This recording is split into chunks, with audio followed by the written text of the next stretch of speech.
السلام علیکم ناظرین، سرزمین ٹی وی کے پروگرام آگاہی سے میں ہوں صفدر علی خان، اور میرے ساتھ آج پاکستان کی ایک مایہ ناز شخصیت موجود ہیں، جناب ڈاکٹر پروفیسر ایوب ندیم صاحب۔ آپ ایک دانشور ہونے کے ساتھ ساتھ پاکستان کے نامور شاعر بھی ہیں، اور آج ہم آپ سے پاکستان پر جو سوشل میڈیا کی وجہ سے اثرات مرتب ہو رہے ہیں اور ہماری نوجوان نسل جس کی لپیٹ میں بہت تیزی کے ساتھ جا رہی ہے، اس کے جو منفی اثرات ہمارے معاشرے میں آتے جا رہے ہیں، میں ان کے بارے میں ڈاکٹر صاحب سے آج گفتگو کروں گا۔ جناب ڈاکٹر صاحب، السلام علیکم۔ جی وعلیکم السلام۔ بہت شکریہ، آپ سرزمین ٹی وی کے پروگرام میں تشریف لائے۔ میں آپ سے یہ گزارش کرنا چاہوں گا کہ جو یہ سوشل میڈیا ہے، یہ ہماری زندگیوں میں کس حد تک شامل ہو گیا ہے اور اس کے کیا اثرات ہم پر جو ہیں وہ آ رہے ہیں؟ خان صاحب، سوشل میڈیا اب پوری دنیا میں پھیل چکا ہے اور ایک ضرورت بن گیا ہے۔ بنیادی طور پر تو سوشل میڈیا کا مقصد انفارمیشن کو ایک جگہ سے دوسری جگہ پہنچانا تھا۔ اب ہوا یہ کہ جب ہمارے ہاں سوشل میڈیا آیا تو ہماری نئی نسل کو اس کی تربیت نہیں دی گئی تھی اس سے پہلے۔ اچانک آیا تو انہوں نے اپنے طور پر اس کو استعمال کرنا شروع کر دیا۔ اب دیکھیے، سوشل میڈیا کے کئی اچھے خصائص بھی ہیں اور کئی اس میں معائب بھی ہیں، کئی خرابیاں بھی ہیں۔ اچھائی یہ ہے کہ سوشل میڈیا انفارمیشن لاتا ہے، سوشل میڈیا علم لاتا ہے، سوشل میڈیا سے آپ لیکچر سنتے ہیں، سوشل میڈیا پر آپ تلاش کر سکتے ہیں ان کتابوں کو جو ای بکس میں موجود ہوتی ہیں، اور سوشل میڈیا میں آپ اپنے خیالات کا اظہار بھی کر سکتے ہیں۔ یہ تو اس کے اچھے پہلو ہیں۔ بات ہے اس کے استعمال کی۔ اب ہمارے ہاں جو ہے وہ استعمال کا پہلو جو ہے وہ بہت ہی خطرناک ہے۔ جو نئی جنریشن ہے اس نے یہ سمجھا کہ سوشل میڈیا جو ہے یہ نہ تو علم کا ذریعہ ہے، نہ یہ بکس کا ذریعہ ہے، نہ انفارمیشن کا ذریعہ ہے، یہ رابطوں کا ذریعہ ہے۔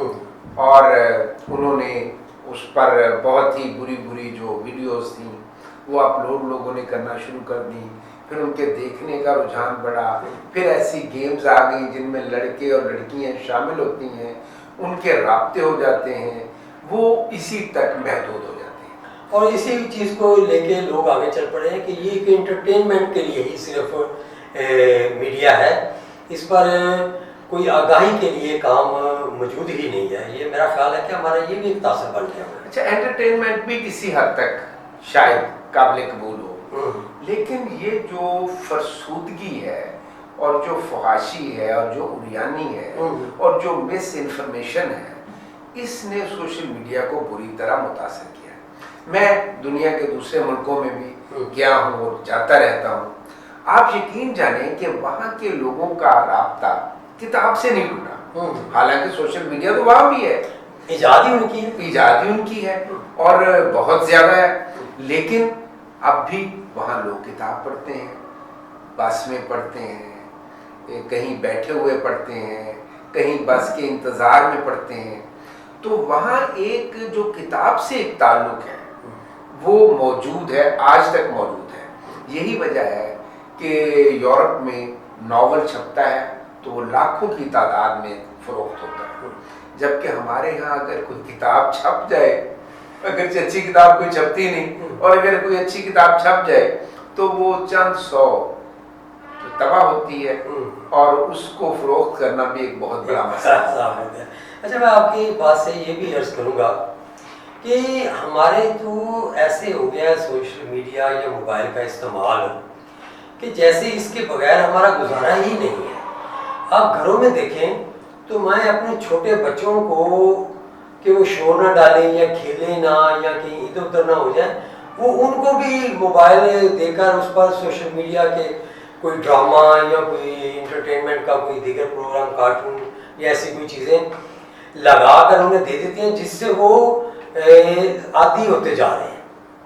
اور بچوں میں وہ جو ایک سیکھنے کا رجحان تھا اس میں میں سمجھتا ہوں بہت زیادہ کمی آ گئی ہے. خان صاحب بڑی خوبصورت بات کی آپ نے. مجھے اپنا ایک شعر یاد آ رہا ہے کہ میں ناتواں تھا پھر بھی نہ ہارا حریف سے.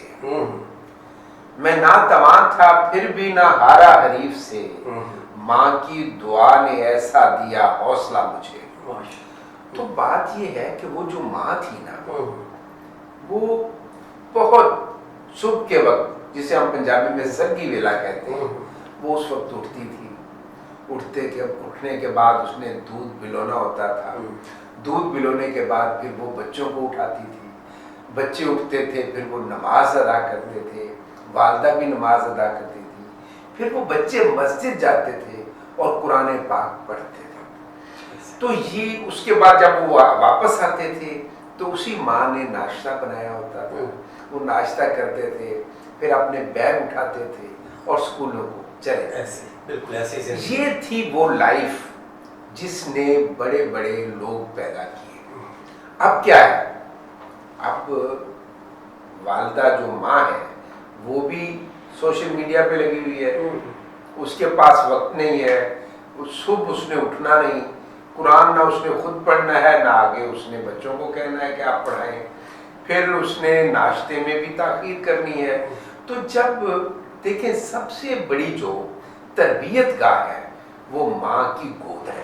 جب تک وہ بچہ ہے یعنی 8ویں کلاس تک یا 7ویں کلاس تک وہ ماں نے ہی اس کی تربیت کرنا. اب ہوا کیا ہے؟ ہوا یہ ہے کہ میں بہت معذرت کے ساتھ سب ماؤں کا میرے دل میں بہت احترام ہے لیکن ماں نے اپنا فرض منصبی بھلا دیا. آج کی ماں صبح کے وقت فون پر لگی ہوئی ہے سوشل میڈیا پر. پھر اس کے بعد نہ کوئی وقت ہے نماز کا, نہ ترغیب ہے بچوں کے لیے کہ وہ نماز کے لیے جائیں, نہ کالج کے لیے نہ اسکول کے لیے. اور ایک افراتفری کا ماحول ہے گھر کے اندر. اب آپ دیکھیں پورا معاشرہ انتشار میں ہے. تو میں اس کو اس نظر سے دیکھتا ہوں کہ وہ افراتفری جو گھر میں موجود ہے آج کل کہ بھاگ کر ناشتہ بنانا ہے, بھاگ کر بچوں نے جانا ہے, کوئی ڈسپلن نہیں ہے, اب وہی انتشار پورے معاشرے میں پھیل گیا ہے. ڈاکٹر صاحب ایک اور ہمارے پرابلم جو میں سمجھتا ہوں معاشرے میں بڑی تیزی سے پھیلی ہے اور بڑی گہرائی میں ہوتی جا رہی ہے وہ مذہبی انتہا پسندی ہے. اور جس کی بھی میں مین وجہ سوشل میڈیا کو ہی سمجھتا ہوں کیونکہ وہاں ایسی ایسی چیزیں اپلوڈ کر دی جاتی ہیں جو کہ انتہائی قابل گرفت ہے اور اس کی طرف بھی کوئی توجہ سرکاری طور پر یا معاشرتی طور پر نہیں دی جائے. آپ اس کے بارے میں کچھ کہنا پسند کریں؟ جی بالکل. بات یہ ہے کہ یہ تو بہت ہی سنگین مسئلہ ہے کہ جس کے منہ میں جو آتا ہے وہ کہہ دیتا ہے. اچھا یہ دین کا جو معاملہ ہے, مذہب کا معاملہ ہے, خواہ وہ کسی کا بھی مذہب, ہمارا اسلام ہے تو کوئی بھی مذہب ہو اس کے بارے میں محتاط ہونا بہت ضروری ہے اور ہر شخص کو اس پر بات نہیں کرنی چاہیے. جس طرح ایک جو ہارٹ کا ڈاکٹر ہے صرف ہارٹ کے بارے میں وہی صحیح رائے دے سکتا ہے, اسی طرح جو مذہب ہے اس کے معاملات میں وہی لوگ صحیح رائے دے سکتے ہیں جو بہت زیادہ اس کو جانتے ہوں, سمجھتے ہوں اور اس میں صاحب علم ہوں اور نالج بھی اور خان صاحب کشادہ دل بھی ہوں. میں آپ کو بڑی ایک حیران کن بات بتاتا ہوں. امام ابو حنیفہ رحمت اللہ علیہ نے لکھا ہے کہ آپ نماز پڑھیں اپنے طریقے سے. جو بھی فرقہ ہے, حنفی ہے, شافعی ہے, حنبلی ہے, جو بھی ہے وہ اپنے طریقے سے نماز پڑھیں. لیکن زندگی میں ایک بار مسلمان کو ہر طریقے سے نماز پڑھنی چاہیے کیونکہ ہر طریقہ سنت ہے. اب دیکھیے کشادہ دلی کہ یہ نہیں کہا کہ نہیں جی دوسرا آپ تو پڑھ ہی نہیں سکتے. لیکن اب آپ یہ دیکھیں کہ ہمارے معاشرے میں کیا ہے کہ کوئی کسی کی مسجد میں, دوسرے مسلک کی مسجد میں جا کر نماز نہیں پڑھ سکتا. اور جو سوشل میڈیا ہے یہ اس نفرت کو بڑھا رہا ہے, اس میں بہت اضافہ کر رہا ہے جو کہ نہایت خطرناک ہے. میں صرف اتنا کہنا چاہتا ہوں یہ جو ہمارے سوشل میڈیا پہ جو سو کالڈ علماء بیٹھے ہوئے ہیں بن کر، میں ان سے یہ کہنا چاہتا ہوں، آپ اہل بیت اور صحابہ کی بات چھوڑ دیں، خدا کے لیے چھوڑ دیں، اپنے اعمال کی طرف دیکھیں، آپ کہاں کھڑے ہیں؟ وہ تو بڑی ہستیاں تھیں، آج آپ ان کے بارے میں کیا کیا رائے دے رہے ہیں، یا امہات المومنین کے بارے میں کیا رائے دے رہے ہیں؟ ان کو رہنے دیں، اپنی فکر کریں، کیونکہ آخرت کا سفر آپ پر بھی آنے والا ہے۔ تو آخر میں ڈاکٹر صاحب آپ سے یہ پوچھنا چاہوں گا کہ یہ جو ہماری نئی نسل پر اس طرح کے منفی اثرات آ رہے ہیں، ان سے کیسے بچا جائے؟ اس کا کیا طریقہ کار ہونا چاہیے؟ یہی بہت عمدہ بات کی ہے آپ نے کہ اس سے بچنا کیسے۔ سوشل میڈیا تو آ گیا آ گیا وہ تو اور حقیقت اس نے ہماری نسل کو اپنی لپیٹ میں بھی لے لیا، بلکہ نسلوں کو لے لیا ہے۔ اب اس سے بچنا کیسے؟ دیکھیں، اس سے بچنے کا راستہ کیا ہے؟ راستہ وہی ہے جو پرانا تھا، جب ہم اکٹھے رہتے تھے، ایک دوسرے کا احترام کرتے تھے، ہر شخص ہمارا چچا یا ہماری خالہ ہوتی تھی، اور وہ ہمیں روک سکتی تھی کسی بھی بات سے۔ آج ہمیں یہ حق دوسروں کو دینا پڑے گا۔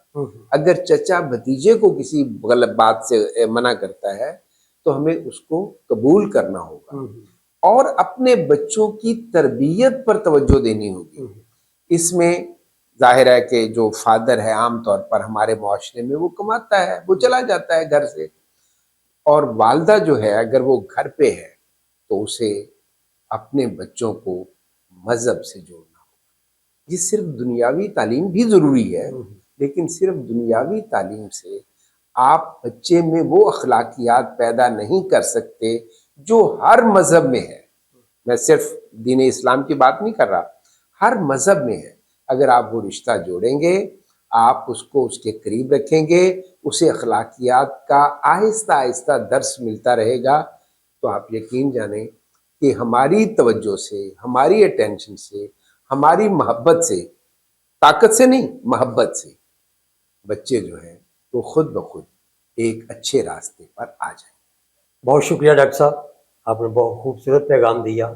حقیقت بھی یہی ہے کہ ایک فیملی جو اب جڑ کے رہتی ہے تو ہی وہ اپنی زندگی کے پرلطف لمحات کو انجوائے کرتی ہے۔ اسی کے ساتھ میں اپنے ناظرین سے اجازت چاہوں گا۔ خدا حافظ۔